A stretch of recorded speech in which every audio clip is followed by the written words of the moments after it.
मोर नाम रिंकू तालुकदार। मैं इतना उपस्थित आसो अतुल बिहारी वाजपेयी भवन भारतीय जनता पार्टी असम राज्यिक प्रदेश। तो इतना मैं मुख्य कार्यालय आज मैं आपनालोকক कब विचारिम जे भारतीय जनता पार्टीर जन्म केनेके हल। आमी सकलो मानुहरे जन्म काहिनी थाके, जेनेके मोर जन्म होइसे एटू एटा काहिनी आछे। तो तेनेके सकलोरे एटा जन्म केनेके हल हेतु एटा काहिनी थाके। तो এই भारतीय जनता पार्टीर जन्म काहिनीটো मैं आज कब विचारिছোঁ।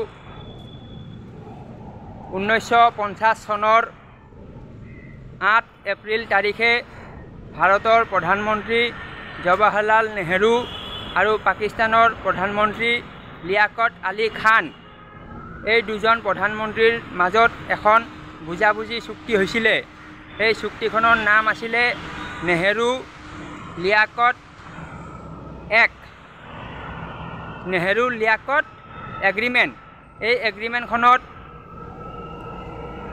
বুঝাবুঝি হৈছিলে যে যিসকল হিন্দু মানুহ পাকিস্তানত আছে তেওঁলোকক যাতে পাকিস্তানৰ মুছলিম মানুহে মাৰধৰ কৰিব নোৱাৰে, ঘৰ জ্বলাই দিব নোৱাৰে, তেওঁলোকক হত্যা ধৰ্ষণ লুণ্ঠন কৰিব নোৱাৰে, তেনেকৈ এখন চুক্তি কৰিছিলে।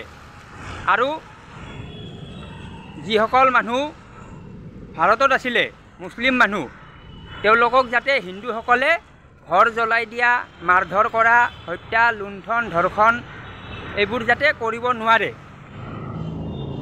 সেইকাৰণে চুক্তি এখন হৈছিলে। চুক্তিখনৰ নাম হ'ল নেহেৰু লিয়াকত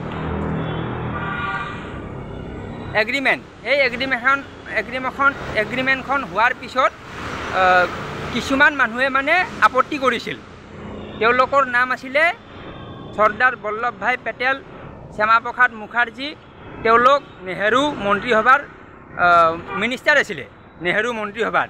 তো তেওঁলোক লগালগ আপত্তি কৰিলে যে আমি এইটো নিবিচাৰোঁ, আমি নেহেৰু লিয়াকত এগ্ৰিমেণ্টত যিখিনি কথা হ'ল সেইখিনিত আমি সন্তুষ্ট নহয়।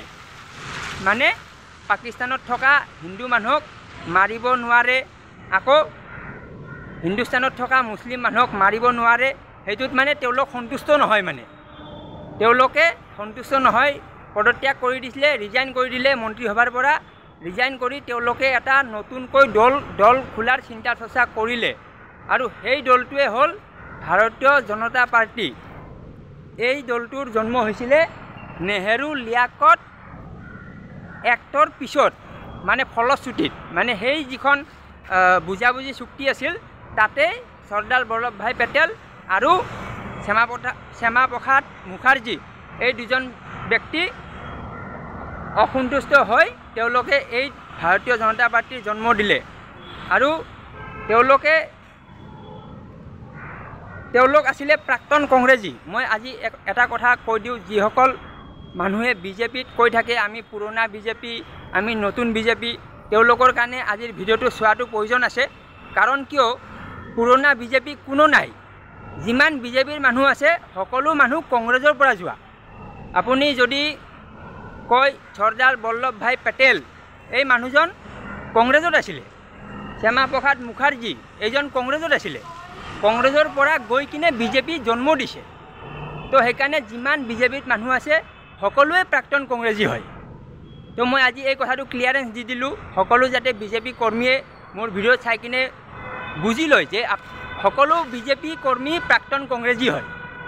কাৰণ চৰ্দাৰ বল্লভভাই পেটেল তেওঁ ইণ্ডিয়ান নেশ্যনেল কংগ্ৰেছৰ প্ৰেছিডেণ্ট আছিলে। আপুনি চাই ল'ব, ইউটিউবত ভিডিঅ' দিয়া আছে, বহুত মানুহে দিছে। তেওঁ মানে INCৰ প্ৰেছিডেণ্ট আছিলে, ডাঙৰ পষ্টত আছিলে। তো সেইবোৰ মানুহ মন্ত্ৰী আছিলে, মিনিষ্টাৰ আছিলে, নেহেৰু মন্ত্ৰীসভাৰ মন্ত্ৰী আছিলে, বিভিন্ন বিভাগৰ দায়িত্বত আছিলে। তেওঁলোকে ৰিজাইন দিলে কাৰণ কিয় নেহেৰু লিয়াকত এগ্ৰিমেণ্টখনত তেওঁলোক অসন্তুষ্ট হৈছে, নাৰাজ হৈছে, মানে আপত্তি কৰিছে। সেইকাৰণে মানে ওলাই গৈছে, দলৰ পৰা ওলাই গৈছে, কংগ্ৰেছ দলৰ পৰা ওলাই গৈ নিজাকে মানে দল জন্ম দিছে। আৰু সেইটোৱে হ'ল এইটো আপোনাৰ ভাৰতীয় জনতা পাৰ্টি। তো তো ভাৰতীয় জনতা পাৰ্টীৰ জন্ম হৈছে হিন্দু মুছলিমৰ চুক্তিৰ কাৰণে। এই কথাটো আজি মোৰ ভিডিঅ' চাই সকলোৱে বুজি লওক। ঠিক আছে, মোৰ ভিডিঅ' লাইক কৰক, কমেণ্ট কৰক, শ্বেয়াৰ কৰক, ধন্যবাদ। ভৱনটো এবাৰ ভিউটো চাই লওক।